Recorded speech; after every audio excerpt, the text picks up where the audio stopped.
Alright, this first victim is one who was held captive for 18 years before she finally escaped. Yeah, let me tell you about the kidnapping of JC. June 10th, 1991, an 11-year-old JC was walking towards her school bus up the road when a gray Mercury Monarch pulled up next to her as she was walking. Oh, real quick before I forget, JC's stepfather was watching the old car drive towards his stepdaughter, you know, from the garage of their house. The little girl thought that the poor man and his wife needed help finding directions, so she started approaching the driver's side window when the man pulled out a stun gun and smacked her right in the face. As JC fell to the ground, the man got out of his car, picked her up, and then threw her unconscious body in the back. And for anyone wondering, the two kidnappers in the car were Philip and Nancy Garrido. As the stepdad tried running towards them, the man floored it down the block. When the stepfather ran back to the house, he grabbed his bicycle and tried chasing after the car that was speeding away. Yes, he tried to chase down this kidnapper with the damn bicycle. Kind of stupid, don't you think? Well, the FBI thought so too, because they actually thought that it was such an irrational response that they had him take a lie detector test to prove that he didn't stage the kidnapping of the 11-year-old girl. Like, imagine that, you just watched your own stepdaughter get grabbed by someone else, and then you're the one being blamed for setting it up. Good gosh. Now you're probably wondering, where did the kidnappers go with JC? Well, they drove 3 hours back to their home in Antioch, California. Among the 50 million despicable things done inside the back of the car, the important part is that they covered her head with a blanket so that she couldn't see any of the surroundings. Philip then took the girl to a room in his backyard that had a bolted door on it. And sadly, you probably already know what happened here. Just remember, this girl is only 11 years old, like, oh my god. I just want to say too that her kidnapping was such a big deal that the FBI, the entire police force, and California High Patrol, and hundreds of family and friends were desperately searching for her. I'm actually gonna pop up some pictures so that you can actually see how big this really was. I mean, basically the whole nation knew about the situation and was looking for her. Anyways, JC spent the first year of her capture completely locked away in that fully bolted room in the backyard I was telling you about. Over the course of the first year, Philip would repeatedly, and she was so terrified that she didn't even think of escaping the room. Alright, it does get a little bit better because during the later years, JC was allowed to go outside in the backyard and even sometimes leave the house with her captors. I don't want to make it sound like this situation was good or even better by any means, but at least she was allowed to feel the grass again and see some other people. Quick side note here that I think you actually might find interesting, JC said that during this time, Philip would use super heavily and would even tell her that he was hearing voices coming from the wall. He even started a religious blog about a church he started. Yes, this man who captured this girl, did unspeakable things to her, has a church. Yeah, I don't know what that really tells you, but just keep that in mind. Over the course of the next 2 years, Philip kept coming in the room and doing the same ritual over and over again. Until in 1994, when JC was just 14 years old, she had a daughter. Yeah.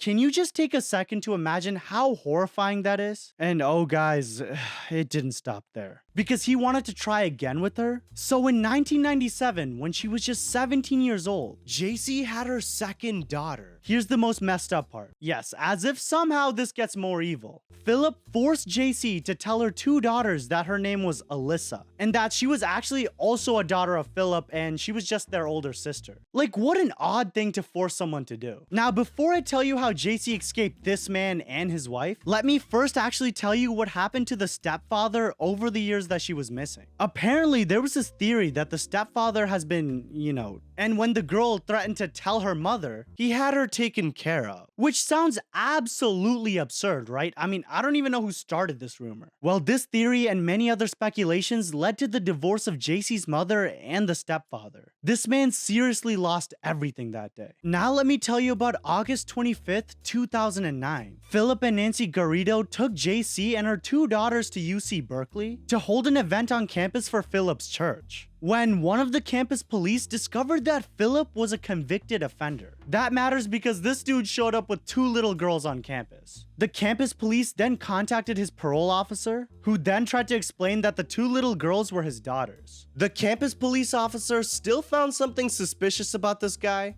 So they asked to have a meeting with them the next day to talk about the two little girls. On August 26th, Philip brought everyone to the parole office when the parole officer decided to separate Philip from the other woman, just so they could, interview the weirdo. The campus police actually started asking the two little girls questions in the other room. What were their names? Why weren't they in school? What grades were they in? And the girls would just mumble odd names, and they also said that they were homeschooled, but honestly, they were just answering everything weirdly. The campus police actually thought that their responses were rehearsed. Then, when talking to Garrido, he admitted that 33 years ago, he was convicted of kidnapping. Not only that, but he was also in trouble. But then now somehow, he has reformed and turned his whole life to God.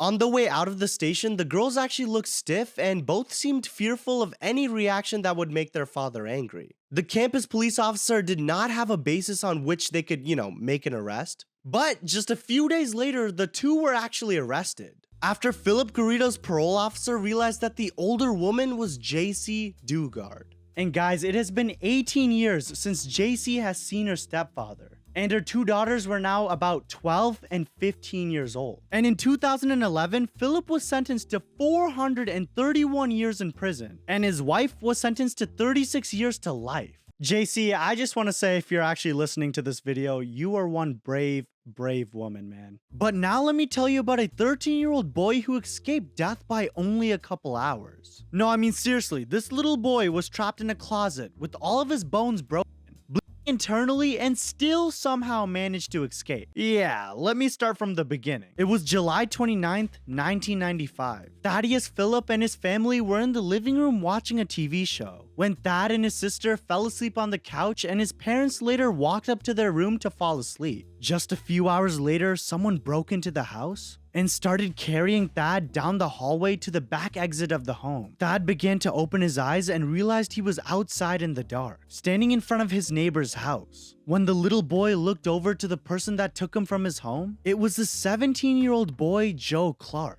Now, obviously, Joe was a familiar face because he was one of Thad's neighbors. Anyways, Joe looked at the boy and told him to get inside the house. Scared to be alone, the kid followed him inside the home. What was strange is when Thad entered the house, he noticed that no one was home and it was completely trashed. I mean, there was posters everywhere, toy cars, and even open snacks on the floor. Joe started talking to Thad about baseball cards and just making small talk, when he told Thad that he was getting ready to throw a party with some of Thad's friends, which is when Thad actually started to get really excited. Yeah, he wasn't suspicious at all that he was in this random ass house in the middle of night. But that's when Joe looked at Thad and asked him if he wanted to see his card collection upstairs in his room. And guys, this is where everything took a turn. Because when the two were just in his bed, Joe got up, grabbed Thad, and threw him onto the bed again. Which is when he grabbed his right foot and twisted it completely backwards. Like, take a second to think about how painful that actually is. And at that moment, Thad realized he needed to get home and escape this psycho. And also, there was no party. Somehow, he got away from Joe and ran down the stairs with his backwards foot. He got to the bottom of the stairs, then headed for the front door, running through the living room and then into the kitchen. As he is about to reach for the front door, he feels Joe's arms smothering his neck, putting him in a complete hold. He then dragged the kid into the living room, and Joe was infuriated that Thad even thought about escaping. So he started smashing his bones, breaking his femur and his hip bone. The pain was so much that Thad actually passed out. Hours later, Thad started to regain his consciousness when he realized that he was laying on the couch next to Joe. And get this, Joe wanted to be friends with him again. Yeah, like you didn't just shatter this kid's bones, you just want to be friends with him again? Like, what's going on in your brain? But anyways, like you would expect, Thad was absolutely terrified when he finally built up the courage to look at Joe and ask him why he would even do something like this to him. And listen, this kid's response will actually make your stomach turn. Joe looked at Thad and said, "Oh, it's nothing personal. I just like breaking bones." You like doing what now, little Jojo? Breaking bones? Anyways, let's fast forward a couple hours when Joe went upstairs to get some sleep. Thad was still laying on the couch, unable to really move, looking around the living room, trying to come up with some sort of strategy to escape this godforsaken house and get back home to his family. Thad tried to get off the couch when bang, he crashed right onto the floor, screaming out in excruciating pain. where he finally passed out again because of all the pain. In the morning, Joe found Thad on the floor of the living room, which is when Thad looked at him and asked if he could call his parents. And guys, guess what? He said sure. Like, what?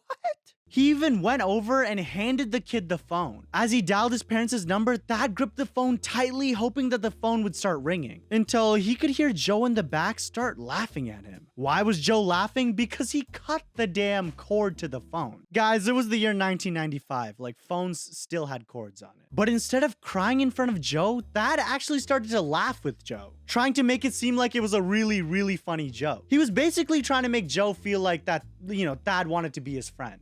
Smart kid, man. Anyways, for the next 2 hours, the two watched TV together, which is when out of nowhere, Joe got up from the couch with an angry look in his eyes, picked up Thad up from the couch, then dragged him upstairs into his bedroom, then twisted his left foot this time completely backwards, making both of his ankles broken. Thad knew if he did nothing that this kid was actually going to kill him. So with all the adrenaline pumping through his body, he fought his way off the bed and started attacking Joe. Joe pinned him down with the pillow over his head, which is when he then told the kid that if he ever fought back again, he would break his neck and then his back. Thad decided to stop fighting back because, what would you have done here? Now here's where things get even more sick. As Thad was laying in the bed with both of his ankles broken, Joe got up and showed Thad his collection of leg braces and bandages, then proceeded to explain how he loves fixing bones more than breaking them. Yeah, you heard me correctly. This guy breaks a kid's bones and then tries to fix it. In another, twisted world, maybe this kid was meant to be a doctor. I don't know. Anyways, the psycho put Thad in a leg brace and wrapped multiple socks around his feet, trying to fix the bones he broke. And guys, the rest of the day, Joe was breaking and fixing his bones. Until at the end of the day, Joe randomly told Thad that he was going out and just left the poor kid trapped in his bedroom all alone. Here's where Joe messed up though. After Joe walked out of the room, he went downstairs, which is when Thad heard Joe talking to someone. When he listened closer, he realized that Joe was calling someone over the phone. This meant that there was another phone in the house that didn't have its cords cut off. Wait, I forgot to mention that Joe actually knew how risky it was to leave Thad alone in the house because, he could just, escape somehow. So he went upstairs and kept shattering more of his bones until he felt like there was no way he would be able to escape. And at this point, Joe left the house. The brave kid then crawled out of the bed and dragged himself down the stairs. By the way, both of his legs were not working, so he was using his arms to move himself. When he tried to go down the stairs with his legs first, he passed out from the pain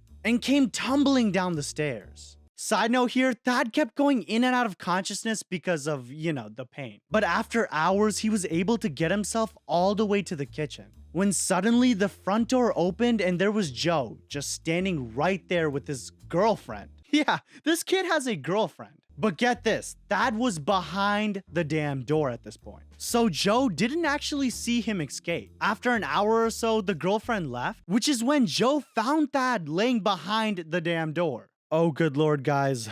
Oh, God. As punishment, Joe started jumping on Thad's broken legs with his knees. Ouch, man, that's gotta hurt. Also, side note, it was the next morning at this point. Ladies in box heads, here's where the story gets even more crazy. Joe obviously had plans to kill Thad, so he confessed to him that he has broken the bones of a few boys before ending up killing them. Imagine that for a second. You are trapped in this house all alone without your family with this psycho, and he basically tells you that you're going to die. Anyways, at this point, Joe was expecting his girlfriend to come over to the house, so he wanted to get a quick bone break and fix session in. Get this, when his girlfriend arrived, he stuffed Thad into the bedroom closet. And guys, the 13-year-old has suffered so many shattered bones that Thad started bleeding internally, which basically meant that in a couple of hours, he was going to be Thad knew this and he tried to escape one last time. He looked around in the closet hoping to find something that could help him escape, when his hands got a hold of an electric guitar in the back of the closet. With everything he had left in him, he picked up the guitar and smashed it through the closet door. Then he crawled his way into the hallway again and threw himself down the stairs, which once again he passed out from all the pain, but this time he regained consciousness super fast and made his way onto the kitchen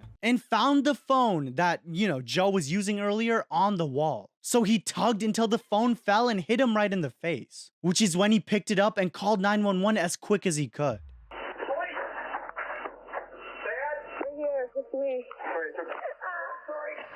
The cops rushed over to the house when they found the kid laying on the floor barely conscious, with the skin of his body basically turning purple, because of all the bruising. Yeah, and Joe was sentenced to 100 years in prison for causing great bodily harm to a child enticement, attempted first-degree intentional homicide, mayhem, and mental harm to a child. But if you want to hear about times millions of people were killed, click this video right here where I talk about the worst genocides in human history. Also, you stupid boxhead, don't forget to subscribe.